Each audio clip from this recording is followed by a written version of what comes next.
Assalamu alaikum. Hello, good morning everyone. Thank you for watching the video. আজকে আমি আপনাদের দেখাবো কিভাবে past tense এর বিস্তারিত ব্যবহার করতে হয় তা আজকে আমি আপনাদের দেখিয়ে থাকবো। আমরা প্রিভিয়াস ক্লাসে দেখেছি কিভাবে প্রেজেন্ট টেন্স এবং ফিউচার টেন্সের সকল ব্যবহার দেখেছি। আজকে দেখব past tense এর ব্যবহার। টেন্স ক্রিয়া সম্পূর্ণ হওয়ার সময়কে টেন্স বা কাল বলি। টেন্স সাধারণত তিন প্রকার: প্রেজেন্ট টেন্স, বর্তমান কাল, পাস্ট টেন্স, অতীতকাল, ফিউচার টেন্স ও ভবিষ্যৎকাল। উদাহরণ: আমি প্রত্যেকদিন স্কুলে যাই, I go to school. Present tense. বর্তমান কাল: আমি বনভোজনে গিয়েছিলাম, ছিলাম, I went to picnic. Past tense: আমি বনভোজনে যাব, I will go to picnic. Future tense: আপনাকে ইংরেজিতে কথা বলতে গেলে প্রথমে মনের মধ্যে সেন্স তৈরি করতে হবে। বাংলায় সেন্স তৈরি করতে হবে। বাংলায় চেনা সহজ টেকনিক। কাজের শেষে ল ব বর্তমান। আপনারা একটা কথা মনে রাখেন, কাজের শেষে যদি ল থাকে সেটা অতীত, ব থাকলে ভবিষ্যৎ, আর বাকি সব বর্তমান। যেমন দেখেন, আমি যাই, দেখতে পাচ্ছেন কি ল আছে, ল নাই, ব নাই, তাহলে এটা কি? তাহলে এটা বর্তমান।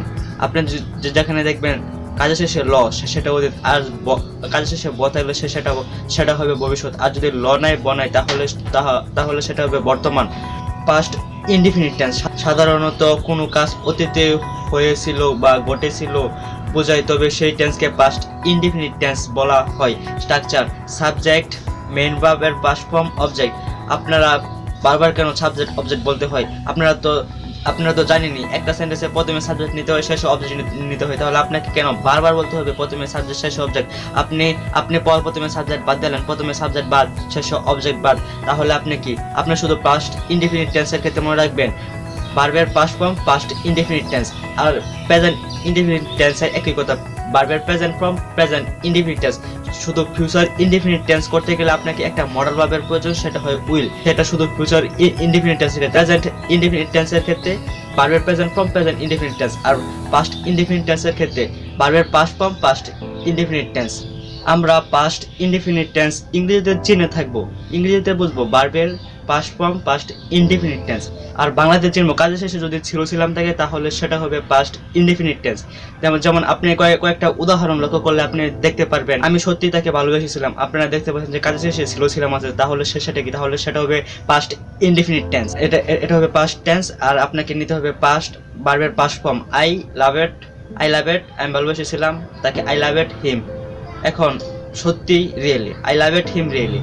এখন যদি বলে সে ইংরেজি বলেছিল, আপনি দেখতে পাচ্ছেন যে ছিল, এখানে ছিল আছে, তাহলে সেটা হবে পাস্ট ইনডিফিনিট টেন্স। সে ইংরেজি বলেছিল, হি টোল্ড, ভার্বের past form, he told English. সে ইংরেজি বলেছিল। রহিম স্কুলে গিয়েছিল, দেখতে পাচ্ছেন যে প্রত্যেকটা কথা শেষে ছিলাম আছে, আর ছিলাম থাকলে সেটা হবে পাস্ট ইনডিফিনিট টেন্স। রহিম স্কুলে গিয়েছিল, রহিম ওয়েন্ট, ভার্বের পাস্ট ফর্ম, রহিম ওয়েন্ট কোথায় গিয়েছিল? To school. Rahim went to school, Rahim স্কুলে গিয়েছিল। ইংরেজিতে পাস্ট ইনডিফিনিট টেন্স আপনি সহজে চিনে থাকবেন, ভার্বের past form past indefinite tense. আর আপনি বাংলায় চিনবেন, বাংলা ক্রিয়া শেষে যদি ছিলাম থাকে তাহলে সেটা হবে পাস্ট ইনডিফিনিট টেন্স।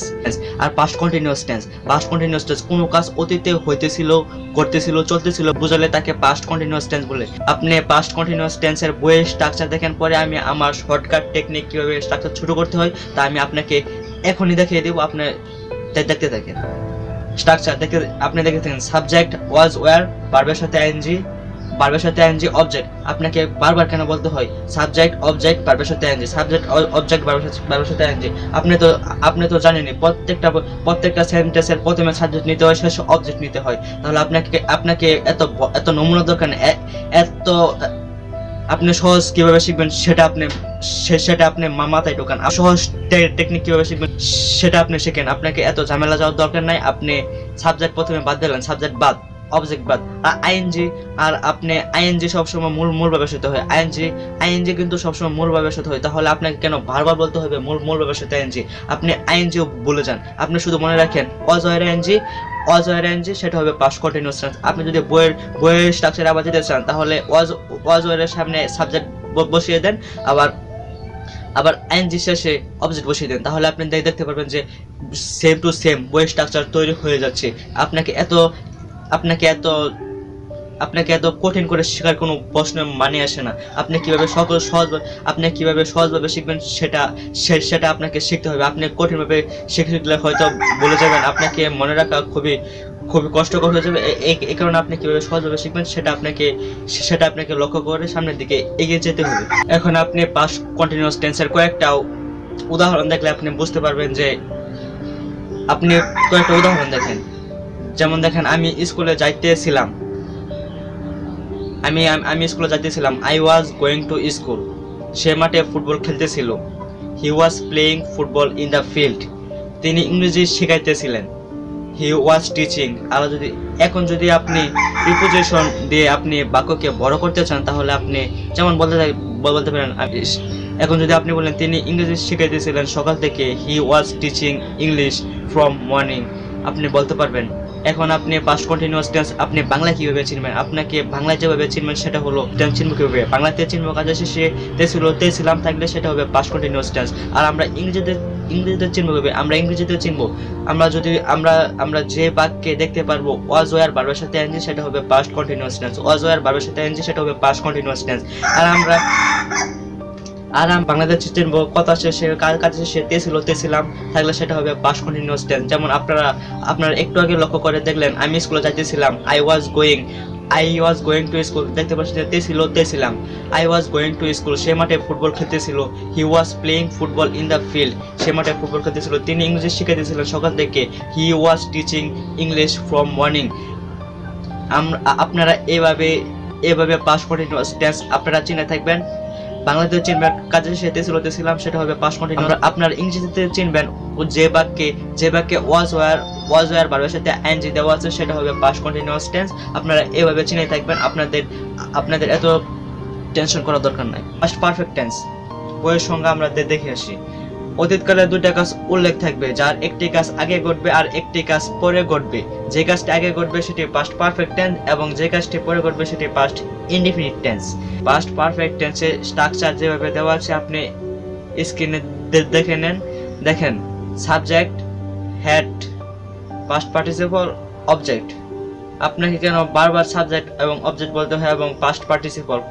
আপনি সহজভাবে বলেন had PP past perfect tense, had PP past perfect tense. Past perfect tense ইংরেজিতে চিনে থাকবো, ইংরেজি বাক্যে হেড পিপি থাকলে সেটা হবে পাস্ট পারফেক্ট টেন্স। আর আমরা বাংলাতে চিনবো দুইটা অতীতকালের বাক্যে এবং বাক্যের মাঝখানে পর ও পূর্বে থাকবে। সুতরাং এটা বলা যায় যে আপনি দেখেন, আফটার অর্থ পরে। যে বাক্যে আফটার থাকবে সেই বাক্য আপনি হেড পিপি পরে বসাবেন। আপনি সহজভাবে মনে রাখেন টেকনিক দিয়ে। যে বাক্যে আফটার আছে সেটা পাস্ট পারফেক্ট টেন্স পরে হবে। পাস্ট পারফেক্ট টেন্স পরে হবে, প্রথমে পাস্ট ইনডিফিনিট হবে, পাস্ট পারফেক্ট পরে হবে।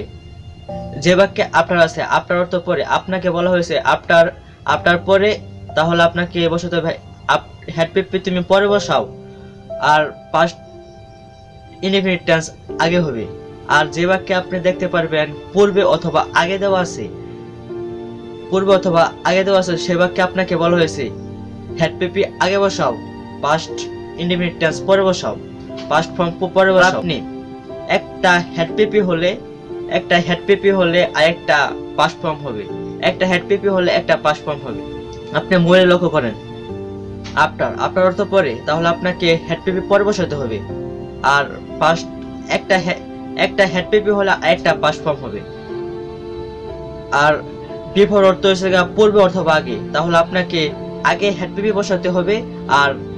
আর পাস্ট একটা হেড পিপি যদি আগে অথবা পূর্বে বসে যায় তাহলে পরে পাস্ট ফর্ম হবে। এখন আমরা কয়েকটা বাংলা বাক্যের মধ্যে দেখে নেব এই টেকনিকটা কিভাবে প্রয়োগ করা হয় তা আমরা দেখে নেব। এখন আপনি বাংলা বাক্যে লক্ষ্য করলে আপনি দেখতে পারবেন, যেমন উদাহরণ দেখেন, আমি ইংরেজি শেখার পূর্বে বাংলা শিখেছিলাম। আপনি দেখতে পাচ্ছেন যে বাক্যটার মধ্যে পূর্বে আছে, আর আপনাকে প্রথমে বলা হয়েছে বাক্যের মাঝখানে পূর্বে অথবা পরে থাকলে আগে বসাতে হবে, আর যদি পরে থাকে তাহলে আপনাকে হেড পিপি পরে বসাতে হবে। এখন আপনি বাক্যে দেখতে পাচ্ছেন যে পূর্বে দেওয়া আছে, আপনি প্রথমে নেন পূর্বে, এর অর্থ হচ্ছে বিফোর। আপনি প্রথমে নেন বিফোর, আর বিফোর অর্থ পূর্বে অথবা আগে, তাহলে আপনাকে আগে বসাতে হবে হেড পিপি। এখন দেখতে পাচ্ছেন যে আমি ইংরেজি শেখার পরে বাংলা শিখতেছিলাম, এখানে কোন কাজটা আগে হয়েছে? আমি ইংরেজি শেখার আগে আমি বাংলা শিখতেছিলাম, এখানে বাংলা শিখতেছিলাম, এই কাজটা আগে হয়েছে। তাহলে আপনি বলেন আই হ্যাড শেখা হতো আই হ্যাড লার্নড। আমি কি শিখতেছিলেন? Bangla. I had learned Bangla, আমি বাংলা শিখতেছিলাম। বিফোর পূর্বে, কি শেখার পূর্বে? ইংরেজি শেখার পূর্বে। I learned English. আপনি একটা যদি পাস্ট পারফেক্ট ফর্ম হয়, আরেকটা হবে পাস্ট ফর্ম, পাস্ট ইনডিফিনিট। আপনি আর কয়েকটা বাক্য লক্ষ্য করে দেখেন। পুলিশ আসার পর চোরটি পালিয়ে গিয়েছিল। আপনি বাক্যে দেখতে পাচ্ছেন যে পর দেওয়া আছে, পরে অর্থ হইতেছে আফটার, আর বাক্যের মাঝখানে আপনি আফটার বসান। এখন আপনাকে যেহেতু আপনার বসেছেন, আপনি এখন মাথার মধ্যে একটা সেন্স করে নেন, যেহেতু আমি আপনার বসিয়ে ফালাইছি, এখন আমাকে হ্যাড পিপি পরে বসাতে হবে। এখন দেখেন আপনি কোন কাজটা আগে হয়েছে। পুলিশ আসার পর চোরটি পালিয়ে গিয়েছিল। দ্য থিপ, এখানে আপনাকে বসাতে হবে দ্য থিপ পালিয়ে গিয়েছিল। ওয়েন্ট অ্যাওয়ে অর্থ হচ্ছে পালিয়ে গিয়েছিল। The thief went away after, police আসার পর আপনাকে হ্যাড পিপি দিয়ে বসাতে হবে past perfect tense, the police had come. এখন আপনি ডাক্তার আসিবার পূর্বে রোগী মারা গিয়েছিল। ডাক্তার আসিবার পূর্বে রোগী মারা গিয়েছিল, আসিবার আগে রোগী মারা গিয়েছিল, অথবা ডাক্তার আসিবার পূর্বে রোগী মারা গিয়েছিল। তবে আপনি প্রথমে যেভাবে দেখানো হয়েছে পূর্বে, তবে আপনি বিফোর বসান। আর প্রথমে আপনাকে হ্যাড পিপি দিয়ে বসাতে হবে। আপনি হ্যাড পিপি দিয়ে বসেন। রোগী মারা গিয়েছিল, দ্য পেশেন্ট মারা গিয়েছিল, had died. The patient had died before, doctor আসিবার পূর্বে, before the doctor came, doctor আসিবার পূর্বে রোগী মারা গিয়েছিল। আপনি এইভাবে পাস্ট পারফেক্ট টেন্স চিনে থাকবেন। আপনি বাক্যের মাঝখানে পূর্বে এবং পর দেখে আপনি এভাবে আমি যেভাবে সাজিয়েছি, আপনি পেছনে লক্ষ্য করলে দেখতে পারবেন, এইভাবে আপনি শিখে থাকবেন। এখন আরেকটু পাস্ট পারফেক্ট টেন্স নিয়ে আলোচনা করব, সেটা হচ্ছে আফটার। বাক্যের মাঝখানে যদি পরে থাকে, তাহলে আপনাকে হ্যাড পিপি পরে বসাতে হবে। বাক্যে যদি আফটার থাকে, তাহলে আপনাকে হ্যাড পিপি পরে বসাতে হবে। আর যদি বিফোর থাকে তাহলে আপনাকে হ্যাড পিপি আগে বসাতে হবে। বিফোরের অর্থ হচ্ছে আগে অথবা পূর্বে, তাহলে সেই ক্ষেত্রে আপনাকে হ্যাড পিপি আগে বসাতে হবে। আর যদি আফটার থাকে, তাহলে আপনাকে হ্যাড পিপি পরে বসাতে হবে। একটা হ্যাড পিপি হলে আরেকটা পাস্ট ফর্ম হবে। এখন আমরা দেখব পাস্ট পারফেক্ট কন্টিনিউয়াস টেন্স। অতীতকালের দুইটা কাজ উল্লেখ থাকবে, একটা কাজ আগে ঘটেছিল এবং আরেকটা কাজ চলতেছিল বোঝালে সেটা হবে past perfect continuous tense. Structure: subject, had been, মূল ভাবের সাথে আইএনজি, অবজেক্ট। আপনাকে বারবার কেন সাবজেক্ট মূল ভাবের সাথে আইএনজি অবজেক্ট, আপনাকে এটা কেন বলতে হবে? আপনি সহজভাবে মনে রাখেন, সাবজেক্ট বাদ দেন, অবজেক্ট বাদ দেন, মূল ভাবের সাথে মূল ভাব আইএনজি সবসময় মূল ভাবের সাথে হয়, তাহলে আপনাকে বলার দরকার নাই মূল ভাবের সাথে আইএনজি। আপনি মূল ভাব ভুলে যান, আপনি শুধু আইএনজি মনে রাখেন। Had been ING past perfect continuous tense. উদাহরণ: আপনি কয়েকটা বাক্যের উদাহরণ দেখলে আপনি চিনতে পারবেন। আপনি পাস্ট পারফেক্ট টেন্স যেভাবে শিখছেন, আপনি এটা এইভাবে শিখে থাকবেন। কয়েকটা উদাহরণ লক্ষ্য করলে আপনি বুঝতে পারবেন। আপনি পাস্ট পারফেক্ট কন্টিনিউয়াস টেন্স চিনে থাকবেন। একটা কাজ অতীতে, একটা কাজ আগে ঘটেছিল, আর একটা কাজ অতীতে চলতেছিল, সেটা হবে পাস্ট পারফেক্ট কন্টিনিউয়াস টেন্স। আপনি কয়েকটা উদাহরণ দেখলে আপনি বুঝতে পারবেন। যেমন আমি বাংলা শেখার পূর্বে ইংরেজি শিখতেছিলাম। আপনি পাস্ট পারফেক্ট টেন্স যেভাবে করেছিলেন, এটা আপনি এভাবে করে থাকবেন। পূর্বে আপনি দেখতে পাচ্ছেন পূর্বে দেওয়া আছে, আপনি মাঝখানে বিফোর বসান, বিফোর। আর যেহেতু বিফোর দেওয়া আছে, তাহলে আপনাকে, যেহেতু আমি পাস্ট পারফেক্টে হ্যাড পিপি আগে বসিয়েছি, তাহলে আমি পাস্ট পারফেক্ট কন্টিনিউয়াস টেন্সে হ্যাড বিন আইএনজি আগে বসাবো। আই হ্যাড বিন শিখা, আই হ্যাড বিন লার্নিং, আমি শিখতেছিলাম। আমি বাংলা শিখতেছিলাম। I had been learning Bangla before I learned English, আমি ইংরেজি শিখতেছিলাম। সেম টু সেম আপনি যে পাস্ট পারফেক্ট টেন্স ভাবে দেখেছিলাম, সেখানে শুধু তেছিলাম ছিল না। আর পাস্ট পারফেক্ট কন্টিনিউয়াস টেন্সে আপনি দেখতে পারবেন যে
করতে হবে না। ঠিক যেমন আপনি আপনার আব্বু আম্মুকে দেখলে চিনতে পারেন, ঠিক তেমনি এইভাবে আপনি ইংরেজি বাক্যকে দেখলে চিনতে পারবেন কোনটা পাস্ট ইনডেফিনিট টেন্স, কোনটা পাস্ট কন্টিনিউয়াস টেন্স, কোনটা পাস্ট পারফেক্ট টেন্স, কোনটা পাস্ট পারফেক্ট কন্টিনিউয়াস টেন্স। আপনি ইংরেজি বাক্যকে দেখলে চিনতে পারবেন। যেমন যেমন আপনি আপনার আব্বুকে দেখে আপনি আব্বু অথবা আম্মুকে দেখে আপনি চিনতে পারেন, ঠিক তেমনি আপনি past perfect tense, past perfect continuous এবং past indefinite past continuous tense আপনি চিনতে পারবেন। সেটা আপনাকে নিয়মিত চর্চা করতে হবে এবং প্র্যাকটিস করতে হবে, তাহলে আপনি পারবেন। আর না হয়তো আপনি পারবেন ইংরেজি বারবার প্র্যাকটিস করতে, তাহলে আপনাকে দ্বারা ইংরেজি শেখা সম্ভব। তো গাইস, আজ অনেক কথাই হলো। ভিডিও তৈরি করার পরও আপনারা ভিডিওতে ডিসলাইক দিয়ে দেন। আপনাদের মেন্টালিটি চেঞ্জ করা দরকার। আপনারা ভিডিওতে লাইক দিতে পারেন না, তাহলে আপনারা ডিসলাইক দিবেন না কষ্ট করে। তো গ্যাস আর কথা বলবো না, আজকের মতো বিদায় নিচ্ছি। লাইক, কমেন্ট, শেয়ার, সাবস্ক্রাইব করেন, তাহলে আমি পরবর্তীতে ভিডিও তৈরি করবো। আর না হয়তো ভিডিও তৈরি করবো না। তো আজকের মতো বিদায় নিচ্ছি। আল্লাহ হাফেজ।